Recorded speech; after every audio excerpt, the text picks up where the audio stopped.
페이지 말라기 2장 1절에서 9절에 있는 말씀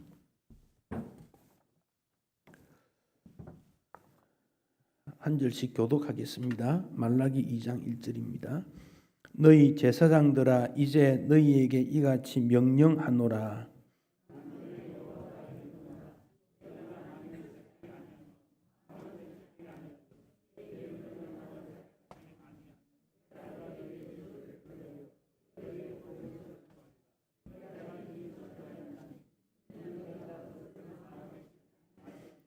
보라, 내가 너희의 자손을 꾸짖을 것이요 똥 곧 너희의 절기의 희생의 똥을 너희 얼굴에 바를 것이라. 너희가 그것을 함께 제하여 버림을 당하리라.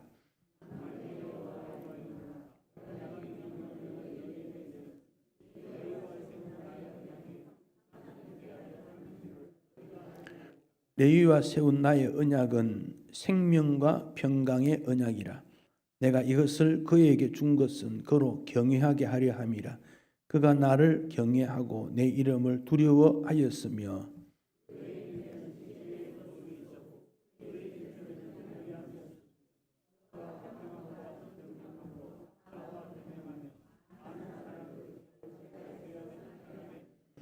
제사장의 입술은 지식을 지켜야 하겠고 사람들은 그의 입에서 율법을 구하게 되어야 할 것이니 제사장은 만군의 여호와의 사자가 됨이거늘.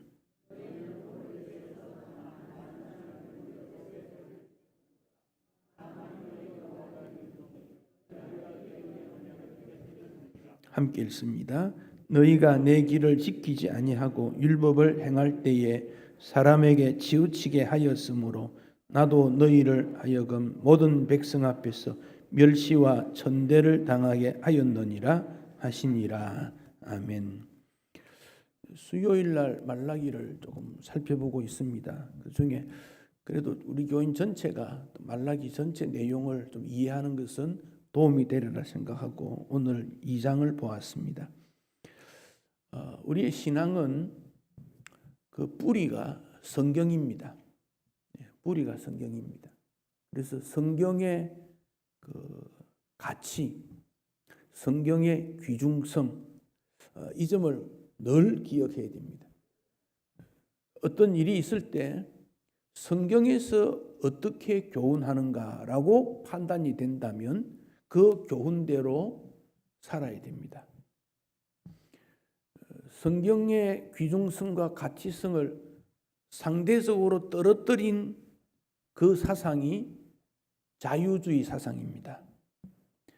자유라는 것은 참 좋은 것 아닙니까? 다 원하는 거 아닙니까? 진정한 자유가 얼마나 좋습니까? 그런데 사람의 이 신앙도 자유라는 입장으로 집어넣으면 개인이 중심이 되는 거예요.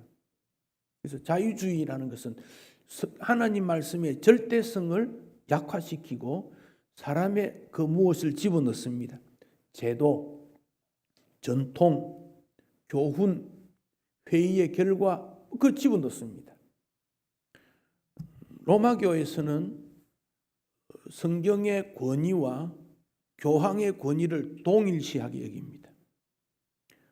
성경의 권위, 교황의 권위라는 것은 결국 그 추기경들의 회의의 결과를 말합니다.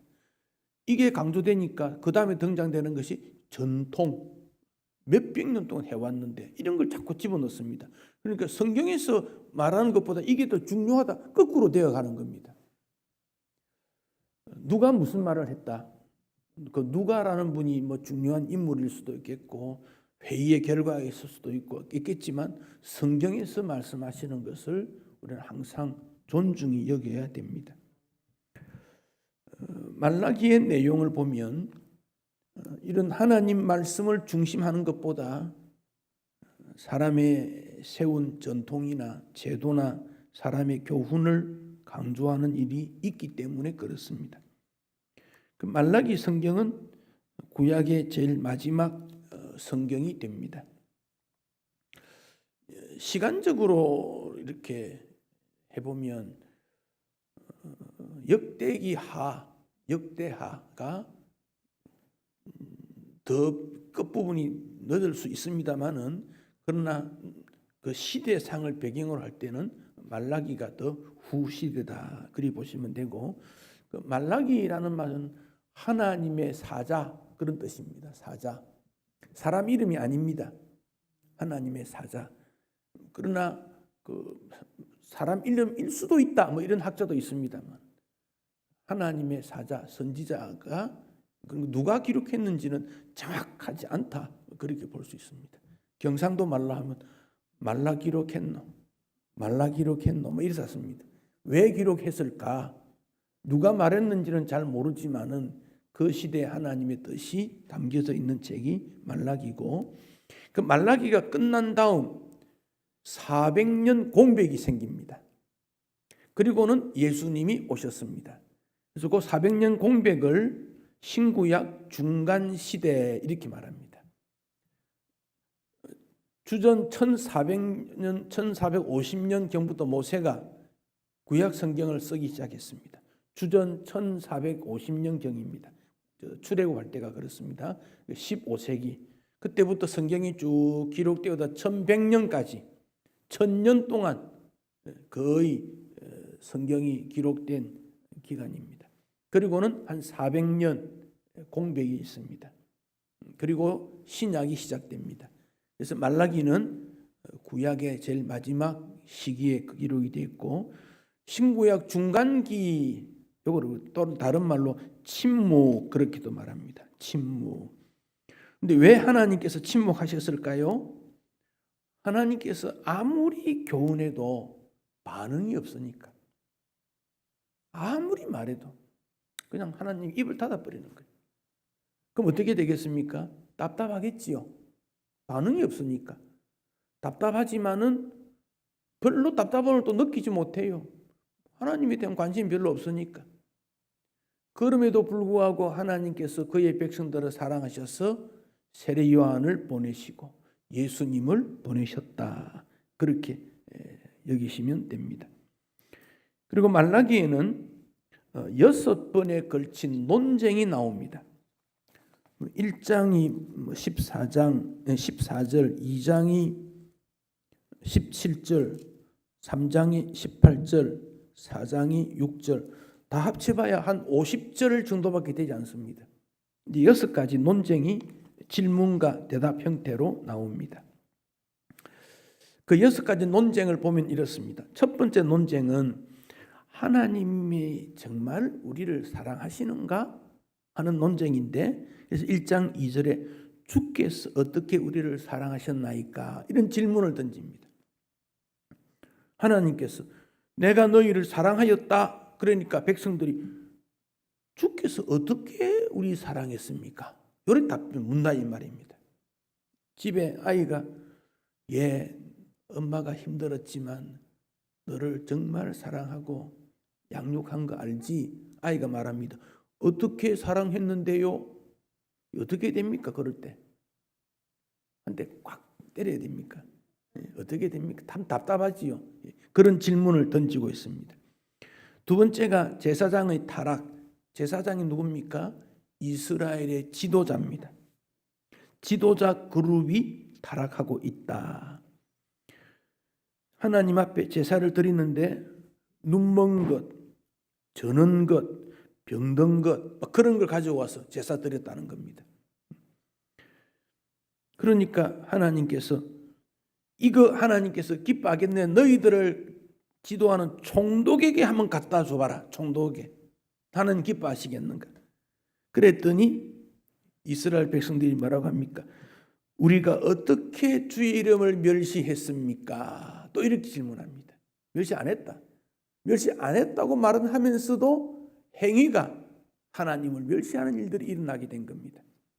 세 번째 논쟁이 이스라엘 백성들의 타락입니다. 제사장들이 그렇게 타락을 하니까 사회 공의가 깨어져 가지고 거짓이 다 판을 치고 윤리 도덕이 무너집니다. 경건한 후손이 없어집니다.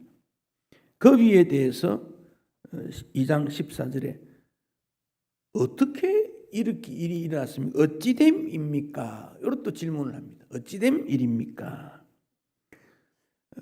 그다음 2장 17절부터 3장 7절까지는 하나님께서 이렇게 힘든 가운데 사자를 한 사람 보내어서 그를 통해 연단이 일어나고 우상 숭배와 거짓된 일들을 다 정리하게 될 거다. 그랬더니 2장 17절에서 우리가 어떻게 여호와를 괴롭혀 드렸습니까?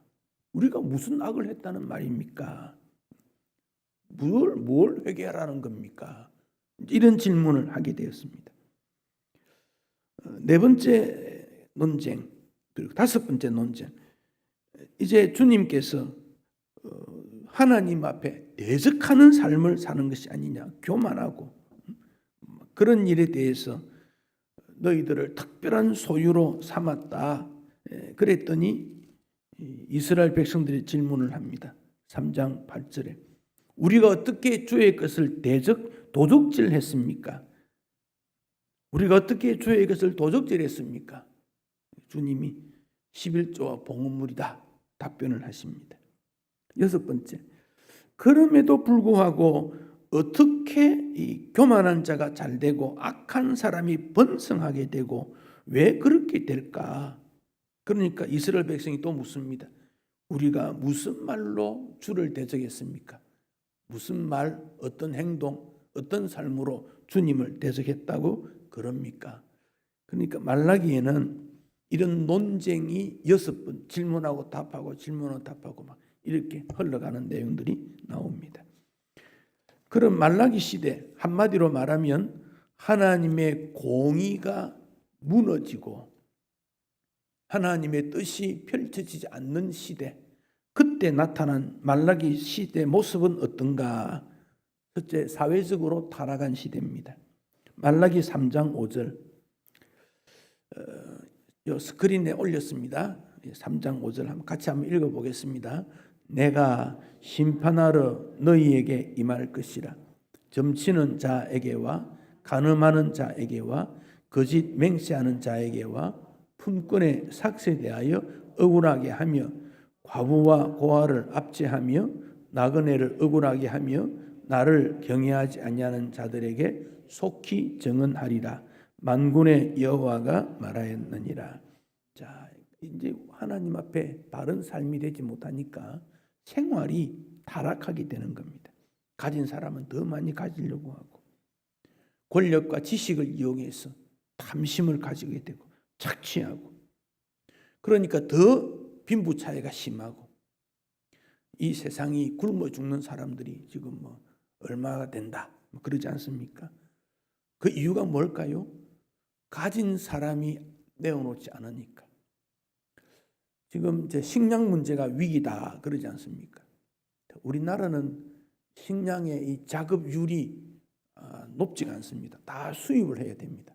먹는 거 다 수입해야 됩니다. 근데 우크라이나에 그 밀이 많다고 하지 않습니까? 세계에서 몇 배째로 간다. 그래서 밀을 수출해야 되는데 러시아가 수출 못하도록 지금 바다 길을 다 차단시키고 있는 거예요. 이게 이제 조금만 더 지나면 식량 문제가 심각하게 옵니다. 왜냐하면 거기서 빨리 아프리카도 가고 아시아도 가고 식량 문제가 어려운 데를 빨리 공급을 해줘야 그게 될 텐데, 밀을 주로 먹는 나라가. 그런데 가만히 보니까 안 되니까 러시아가 또 이제 막아버렸습니다. 막으니까 이제 또 서방 쪽에서도 또 문제가 생깁니다. 또 러시아에서는 그 에너지, 가스, 천연가스라든지 석유라든지 이런 거를 수출해야 되는데 그것도 차단해 버렸습니다. 그러니까 한 나라의 전쟁이 전 세계에 나타나는데 그게 무엇입니까? 땅을 얼마나 많이 차지할까?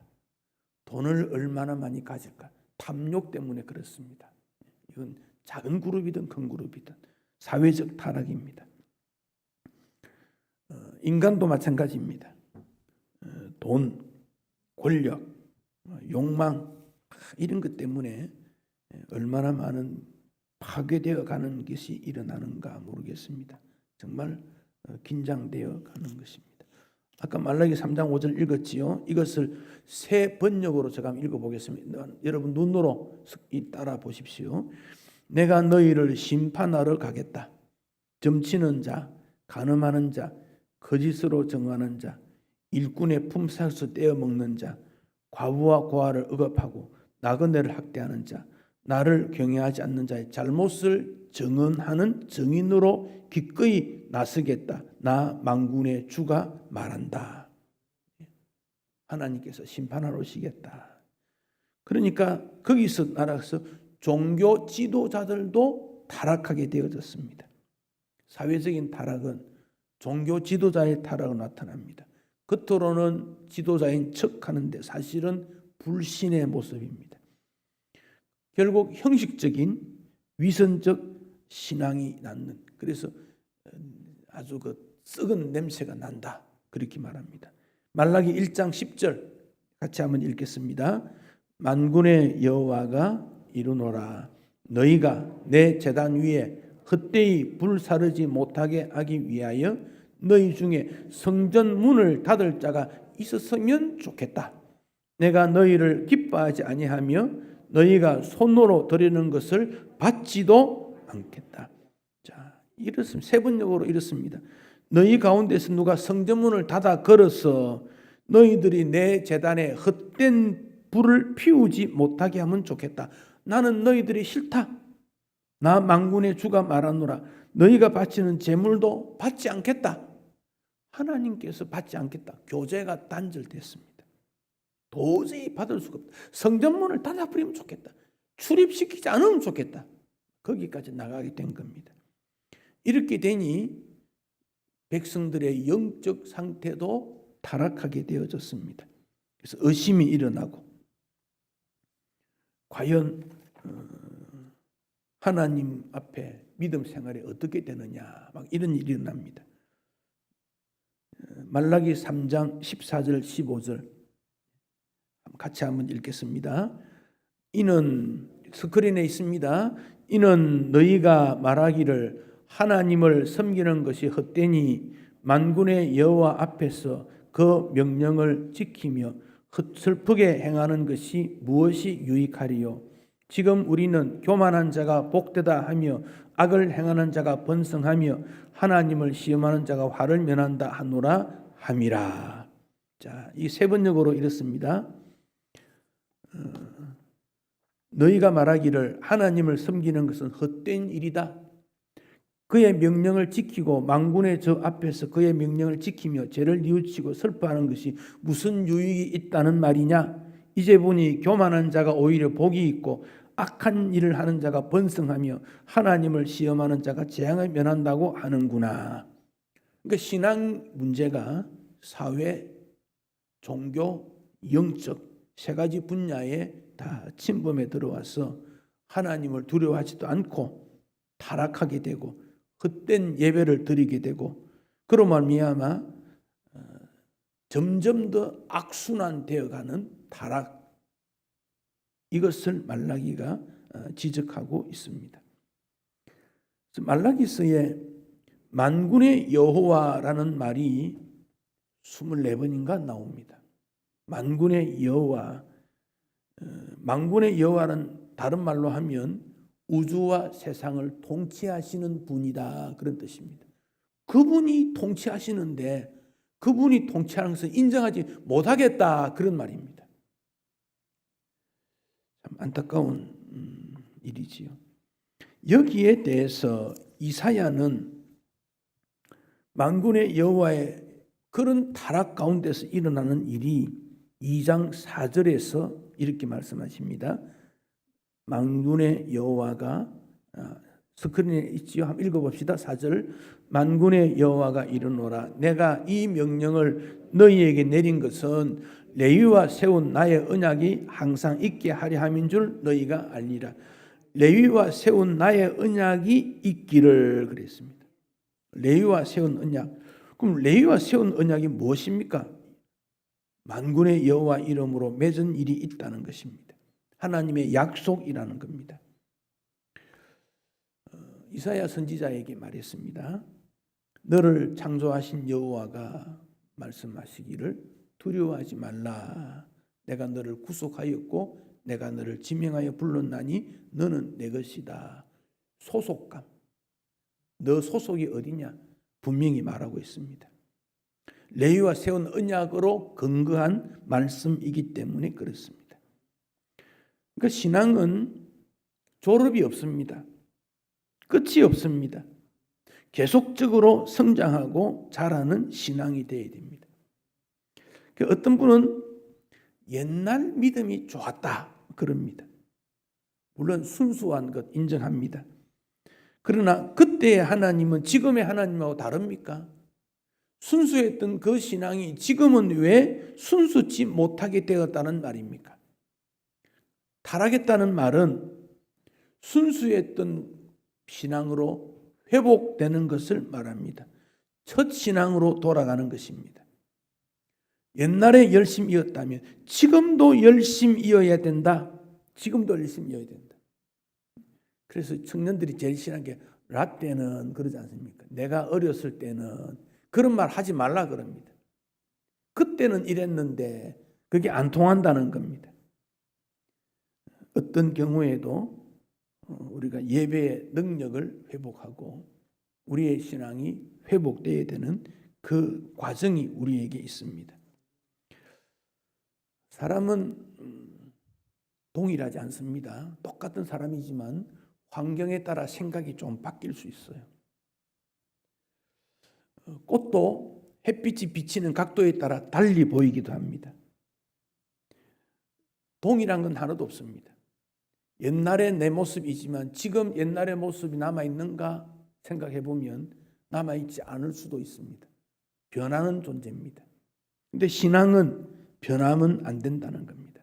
그럼 변하지 않는 신앙이 되려면 자꾸 내 신앙이 된 것을 말로 시인을 해야 됩니다. 그걸 고백이라 그럽니다. 간증이라고 그럽니다. 지금 나는 이런 신앙을 가지고 있다. 나는 이렇게 하나님을 섬긴다. 그러니까 소모임, 구역 모임이라든지 이런 데는 자신의 신앙을 서로 주고받는 겁니다. 나는 이런 어려움이 있었는데 주님이 이렇게 인도해 주셨더라. 간증 혹은 고백 이런 일들이 우리에게 필요합니다. 또 그것을 찾아야 됩니다. 그때 나는 이런 어려움이 있었는데 하나님이 이렇게 인도해 주셨다. 기도했더니 이렇게 응답해 주셨더라. 고백과 간증이 있어야 됩니다. 그래야 지속적으로 하나님의 주 되심의 신앙이 회복됩니다. 그것이 뭡니까? 레위와 세운 나의 언약. 레위와 세운 나의 언약. 만약에 하나님 앞에 예배 드리지 않는데 모든 일이 잘 된다면, 가정이 편안하다면 더 위기의식을 느껴야 됩니다. 누군가가 나를 위해 기도해 주시니까 그래서 내가 잘 되는 거지. 그렇지 않습니다. 상황이 바뀌었습니다. 우리 오전에 드보라, 바락 그 신앙을 우리가 좀 생각하는데 그 5장에 사사기 5장에 가면 시스라의 어머니에 대한 이야기가 좀 나옵니다. 여러분 한번 보십시다. 사사기 5장.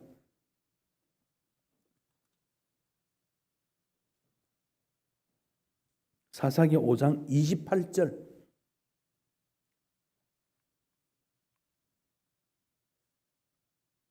사사기 5장 28절부터 30절은 이 시스라의 어머니와 그 시녀들의 이야기를 기록한 겁니다. 한번 읽어볼까요? 28절부터 시스라의 어머니가 창문을 통하여 바라보며 창사를 통하여 부르짖기를 그의 병거가 어찌하여 더디 오는가 그의 병거들의 걸음이 어찌하여 늦어지는가 하매 그의 지혜로운 시녀들이 대답하였겠고 그도 스스로 대답하기를 그들이 어찌 노량물을 얻지 못하였으랴 그것을 나누지 못하였으랴 사람마다 한두 처녀를 얻으시리로다 시스라는 채색옷을 노락하였으리니 그것은 수놓은 채색옷이리로다 곧 양쪽에 수놓은 채색옷이리니 노락한 자의 목에 꾸미리로다 하였느니라. 자, 이게 무슨 말입니까? 시스라가 전쟁하러 갔지 않습니까? 이스라엘 상대는 드보라, 바락 아닙니까? 누가 이겼지요? 드보라가 이겼지요. 바락이 이겼지 않습니까? 시스라 어떻게 됐습니까? 죽었습니다. 그런데 시스라의 어머니는 시스라가 항상 전쟁에 나가면 돌아온 거예요. 그러니까 이번에도 전쟁 마치고 올 때가 됐는데 오지 않는 거예요. 그래서 창문을 이렇게 열어놓고 왜 시스라가 안 오지? 빨리 와야 되는데 왜 안 오지? 그러는 거예요. 그러니까 옆에 있는 시녀들이 뭐라고 합니까? 이번에도 틀림없이 이겼을 거예요. 걱정하지 마세요. 이번에도 한두 명 처녀 데리고 조공 삼았어. 포로로 데려오면 또 노예 삼으니까 데리고 올 거예요. 채색 옷 가져올 거예요. 전리품 가져올 거예요. 좀 기다려 보세요. 이제 그런 거예요. 그런데 사실은 어떻게 되었습니까? 말뚝이 관자놀이에 맞아서 비참하게 죽었지 않습니까? 그렇게 해서 관자놀이에 그 망망이를 쳤다면 사람 머리가 어떻게 되겠습니까? 완전히 깨어졌을 거예요. 회복이 안 됩니다. 얼굴을 알아보지 못할 정도로 상했을 겁니다. 그런데 시스라 어머니는 이상하다. 왜 안 오지? 왜 안 오지? 이걸 뭘 말합니까? 불신자의 모습을 그대로 반영해 주고 있습니다. 만약 우리가 하나님의 은혜 없이, 하나님의 사랑 없이 오늘 또 돈 잘 벌었는데, 오늘도 기쁜 일이 있는데, 오늘은 근데 좀 일이 잘 안 되구만. 내일 잘 되겠지. 하나님이 없는 삶을 살면 안 된다. 그 점을 고발하고 있습니다. 어떤 어머니가 시를 쓴 내용입니다. 그 내용이 이렇습니다. 하나님 감사합니다. 그런 제목이에요. 하나님, 큰아들은 목사가 되어서 목회를 잘하게 되니 참 감사하지요. 둘째 아들은 5.18 광주 사태 때 민주와 자유를 부르짖다가 죽었으니 그의 인생도 짧았지만 참 감사하지. 그 후에 나는 비록 굳은 일을 했지만은 먹고 사는데 부족함이 없고 이제 행복하고 편안하게 사니 하나님 참 감사합니다. 그런데 오늘도 감사도 모르고 어렵게 살아가는 그들이 내 눈에 보이지 않고 불쌍하게 살아가는 인생들이 내 눈에 보이지 않는 그 마음이 내 마음에 있었던 것은 나는 주님 앞에 어떻게 나는 행동하라는 것입니까? 여러분, 좋은 일이 많아지는 것 감사한 일이지요. 그런데 좋은 일이 많아져서 세상에 어둡고 고통당하고 하나님의 사랑을 필요하는 그 어두운 영역을 바라보지 못하는 그 잘못이 나에게 있다면 정말 나는 어떻게 살아야 됩니까? 라는 고백이라는 거죠.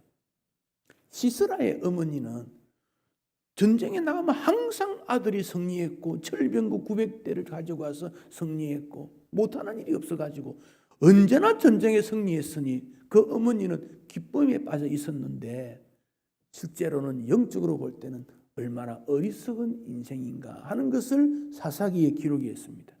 말라기는 그렇게 레위와 언약을 맺었던 그 약속이 뭐든지 잘 된다, 뭐든지 행복하다, 뭐든지 번영이다, 뭐든지 성장이다. 그것이 레위의 언약이 아니라 하나님과의 약속에 있어서 말씀 속에서 말씀대로 살지 못하면 매를 맞고 고난을 당하고 고통을 당하고 징계를 받아야 되고 또 하나님이 회복 치유해 주실 때 감사하고 이게 신앙인데 우리는 고난이나 징계나 좌절됨이 있으면 막 아프다 그러고 힘들다 그러고 외면해 버리고 혼자 살고 겉으로 번영과 성장과 그것만 탐하는 신앙인이 아니냐. 말라기 선지자가 지적하는 내용이 바로 그런 내용입니다. 참된 기도의 응답은 하나님을 경외하는 것은 잘되고 형통할 때만 아니라 어렵고 힘들 때도 하나님께서 우리에게 구원과 은혜를 베풀어 주시는 것이 아니냐 하는 것입니다.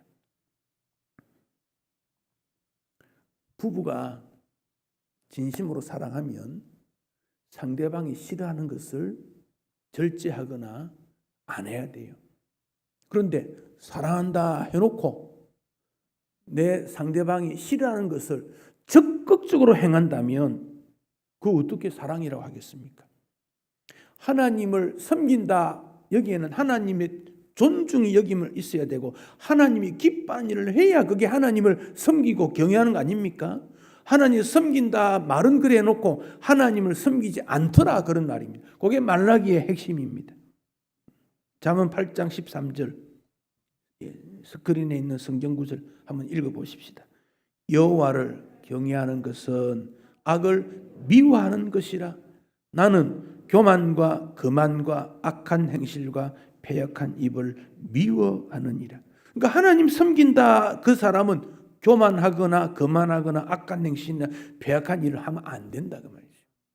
그런데 이중성을 띠고 있더라는 것이죠. 레위의 언약, 그 레위가 세운 언약의 결과가 무엇입니까?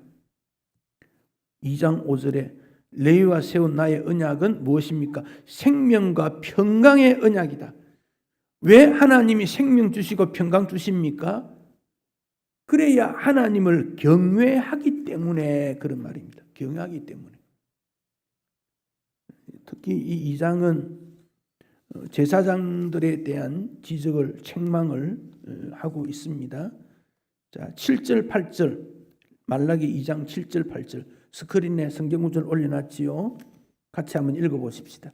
제사장의 입술은 지식을 지켜야겠고 사람들은 그의 입에서 율법을 구하여야 할 것이니 제사장은 만군의 여호와의 사자가 됨 이거늘 너희는 옳은 길을 떠나 많은 사람을 율법에 거스르게 하는도다.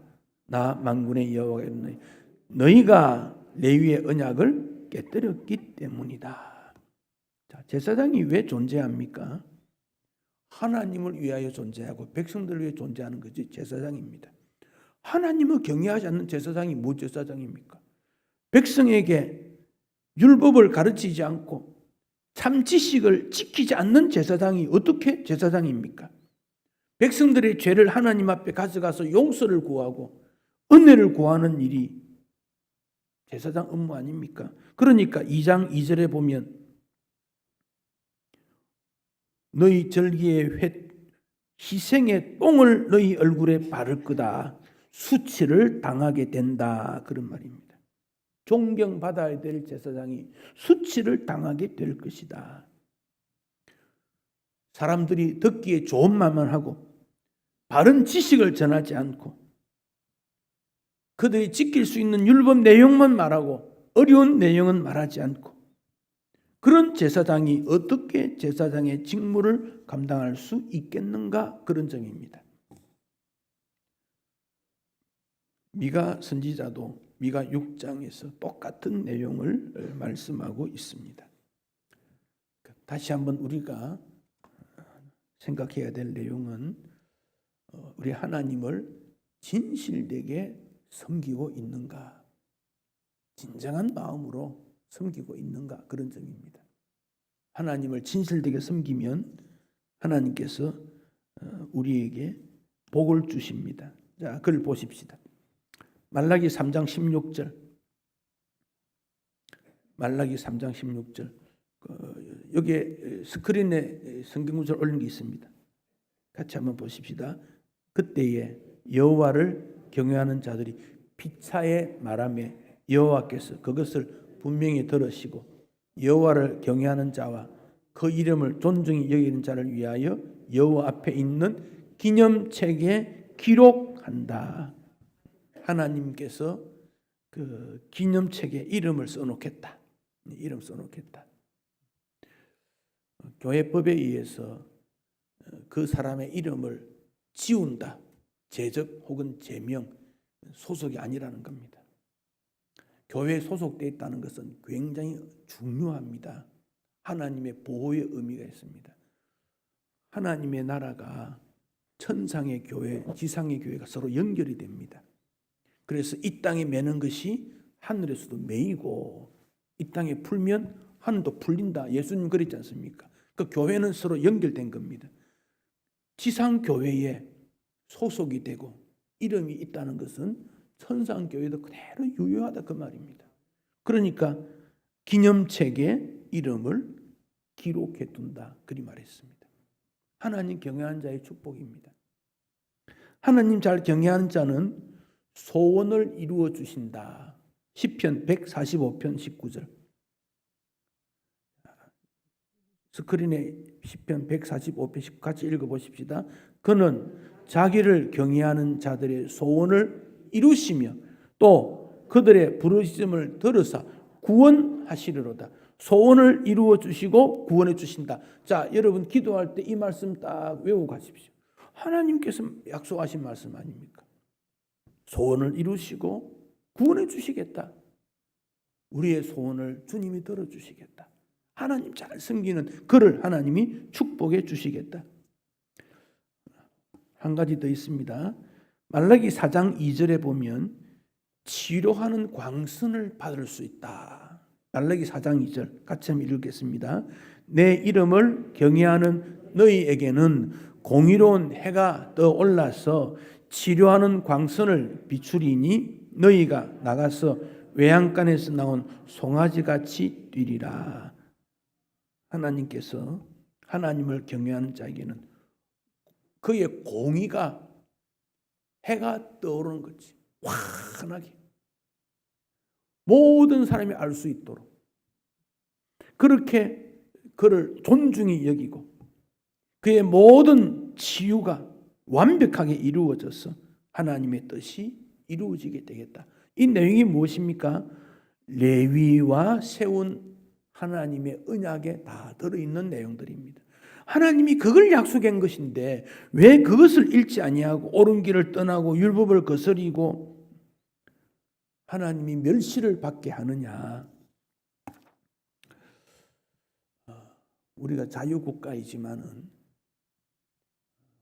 복음, 기독교, 하나님의 은혜, 예수 그리스도, 십자가, 구원, 하나님의 은총 이런 것들을 너무 가볍게 여기는 일들이 있습니다. 너무 가볍게 여깁니다. 진지함이 없습니다. 그런 것들을 가볍게 여기면 귀중함을 느끼지 못합니다. 존귀함을 받지 못합니다. 우리가 하나님 그렇게 말하면 나도 모르게 경외하고 몸조심하고 나 자신을 돌아보고 정말 하나님을 존중히 여기는 말라기 선지자가 책망하는 것은 하나님을 너무 가볍게 여기는 것이 아니냐, 무시하는 것이 아니냐. 집안의 어른은 존중함을 가져야 됩니다. 요즘 이 어른들을 너무 가볍게 여기는 그런 일들이 막 지하철에서도 일어나고 길거리에서도 일어나고 정말 그 사회가 무너지는 그런 요인 중 하나입니다. 그분들의 수고와 그분들의 노력과 그분들의 헌신으로 우리 사회가 나라가 이만큼 발전했다는 것을 우리는 인정해야 됩니다. 교회도 그렇습니다. 그렇다고 젊은 사람 무시해라 그건 아닙니다. 우리 젊은이들은 미래의 주인공입니다. 더 그들로 하여금 큰 꿈을 가져서 지금보다 더 큰 미래의 세계에 하나님 나라 일꾼으로 쓰임을 받아야 합니다. 서로 존중히 여기고 의견을 중요하게 여기고 함께 주의 나라를 받들어 섬기는 것. 우리는 그 나라를 만들어야 되고 그 하나님의 뜻을 이루어야 합니다.